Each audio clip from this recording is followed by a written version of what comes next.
Hey, what's going on, guys? Joker back again once again with another weekly TWOD. This week on Destiny. Before the video starts, make sure to like the video if you enjoy these weekly updates on Destiny. Subscribe if you haven't already, really does help. And hit the notification bell to stay notified of future videos, streams, uploads, guides, etc. Now, on to this week's TWOD. Solstice of Heroes is still here. I thought it was gone based on the notification I received, like it would be gone, but apparently it's still here. But it's really close to wrapping up, so get to it. Right here, we got the vendor reset for Banshee. We have a high-impact pulse rifle called Denial. This came out in Season of Arrivals. Sympathetic Arsenal, Feeding Frenzy, Alloy Mag, Light Mag, Polygonal Rifling, Arrowhead Break, Stability Masterwork. Personally, this roll is meh, unless if you want to do some crazy shenanigans with Sympathetic Arsenal to make sure you have Ionic Return constantly procced on your Borealis. So that's a skip for me. TOIL and Trouble, Aggressive Frame Shotgun. Really good shotgun, except the roll on this is garbage and its field prep and auto-loading holster already bad. Assault Mag is nice, really good. Extended Mag meh, I would pick Assault Mag. Barrel Shroud and Corkscrew, I would pick Corkscrew over Barrel Shroud and Range Masterwork. It's sad because that's Range Masterwork, decent Barrel, and Assault Mag is one of the top tier perks, but then the perks this time around are bad. So sadly that's a skip for me. Stochastic Variable. It was reissued, I'm pretty sure, this season. I personally don't like the reissue version because even though it came with random rolls, it's stuck with this stupid sight right here, and I don't like the sight on this gun.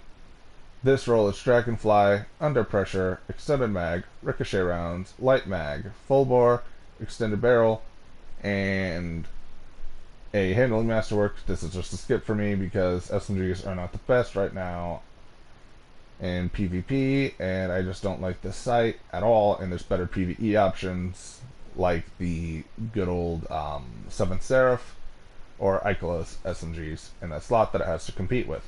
PLEIADES Corrector, Scout Rifle, Lightweight Frame, came back this season, reissued, and it runs into the same issue as Stochastic Variable where you can't change the scope, and Bungie gave it a very bad scope. This roll for Banshee this week is Sympathetic Arsenal, Surplus, Extended Mag, Armor Piercing Mag, Small Bore, Chamber Compensator, and a Handling Masterwork. I guess you can do some crazy shenanigans with having the big one-shot with Izanagi's, but then also having a few other shots due to Sympathetic Arsenal, reloading the gun for you, but not taking away your big damage bullet. Bad Omens, decent rocket launcher. You would usually want a impact casing with a tracking module and cluster bomb. This roll is just quick draw, auto-loading. Black powder, high velocity rounds, quick launch, and cutter mass. So bad roll on this. Blast radius masterwork. Even though this would be good with tracking and cluster bomb, there's just better rocket launchers now with like tracking, lasting impression, tracking, vorpal, that are just, in my opinion, better in every way, shape, and form than that, damage-wise. Memory Interdict. I'm pretty sure this came back in Season of Splicer as well. You'd want chain reaction on this for PvE or PvP. This does not have the roll of chain reaction. It has Wellspring, Underdog, Alloy Mag, Mini Frags, Hard Launch, Smart Drift Control. You also want either Proximity or Spike Grenades, Handling Masterwork. That is a skip for me. And of course, you can do your normal stuff with the 3 matches Pinnacle gear for your oh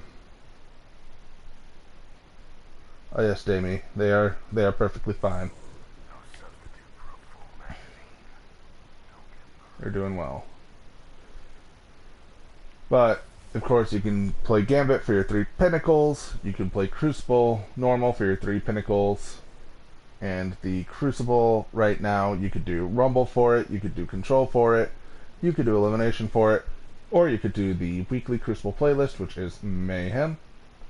Right now, Iron Banner's here, so you can do your 4 bounties for Iron Banner for Pinnacle gear, and you can also have Iron Banner count as your 3-match Pinnacle gear.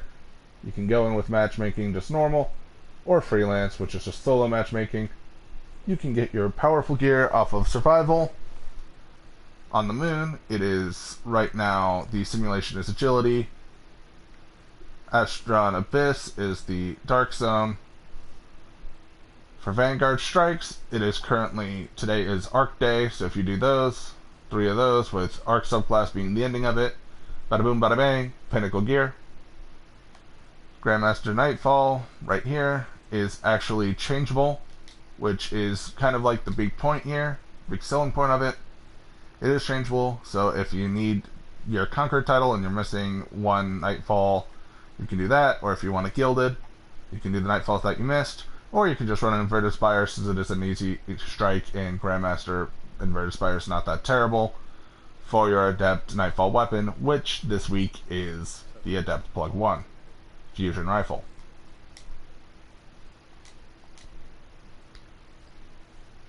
Over here on the moon, I'm just here, doing the hunts, quickly telling you what the hunts are, because some people might need a specific hunt so that way they can lock the ability to farm some reissue moon weapons. It is Despair, Insanity, and Anguish. Of course, you can do your Expunge Corrupted things, opening up the chest 3 times for Pinnacle Gear as well. Prophecy Dungeon, you can go to the tower to get that. In the Helm, you can do 8 Splicer bounties to get Pinnacle Gear, and you can get Powerful Gear by doing 3 Override missions, and Pinnacle by opening 3 Conflux chests in Override. Also, it is the Warrior as the hunt on the moon. I mean, not on the moon, on Europa. Over here, in Legends, this is kind of the more biggest thing. Vault Glass, the Timelost / Adept weapon for Master Vogue this week is Fatebringer, the hand cannon. So in my opinion, it is the best Adept weapon, because Fatebringer is like one of the best primary weapons in the game, specifically with explosive rounds of Firefly or rear rounds Firefly. I highly recommend getting it if you can.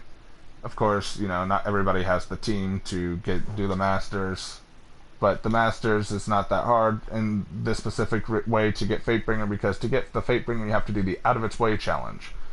Out of Its Way is Templar. Templar's Out of Its Way challenge is very simple, which is basically don't let the Templar teleport at all, which most teams usually do that anyway. So you have one person stopping the Templar from teleporting, going into the circles that dictate where the Templar would try to teleport, aka that's usually the shield bearer that does that, and everybody else melt the Templar. So I highly recommend doing this again if you're at the level and you have the team that's at the level and willing to do it, because Fatebringer is a really good gun, and getting an Adept version of it to allow yourself to have Adept mods on it is really, really good. For the Eververse store, which will be the wrap-up, there's of course featured stuff for Silver and for Bright Dust. For the Silver, you got the Splish Splash emote. Those are very big boots. The Lone Howl Vehicle Sparrow. The really good ornament, in my opinion, for Black Spindle or Whisper of the Worm, which is Roar of the Worm. Arrow of Time. It's a ship. You got your Synth Strand bundle, and what I usually like using a lot with an emote, my Hunter emote, Arc Spin. For Bright Dust, Seven Sisters ornament. Shader. Really nice on specific armor pieces that are specifically cloth for like this specific blue, and sometimes there's designs in there. You can get that for 300 Bright Dust. For 1,500, you can get a Sterling Arbor projection. For 700, the Joker Bang emote. The Joke Bang. Bang. The Canopus Shell for 2,850 Bright Dust. Very weird looking ghost shell, but I kind of like the little red highlight there. And of course, Scavenger's Boon, Glimmer Shard, Concentrated Matter Gem. For Bright Dust, for 3,250, read the Map Exotic emote. The KOSMOS Starling Sparrow for 2,500. It's kind of like a race car sparrow.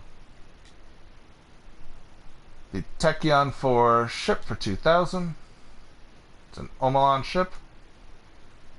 The chest piece for the Cortarier set for Warlock, Hunter, and Titan, depending on which character you're on, For the Hunter, of course, it's like a little vest. The Sassy Hair Flip for 400. It's an emote.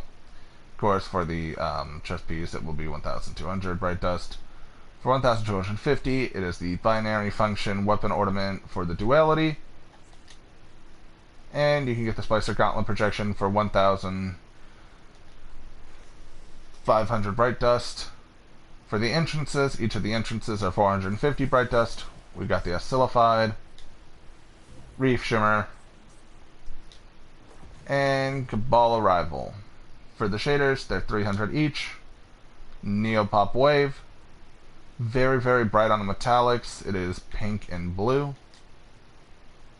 We got Royal Welcome. Kind of like a yellow and like a brown. Every time the shader comes up, I feel like I butcher the first part of it. But MELCHIZEDEK BRAMBLE, it's like purple and like black. And Smashing Success, green and pink. And then, of course, you know, you have your country, Matagem, Glimmer Shards, and Scavenger Boon. Hope you all enjoyed this TWOD, this week on Destiny. And I'll catch you all in the next one.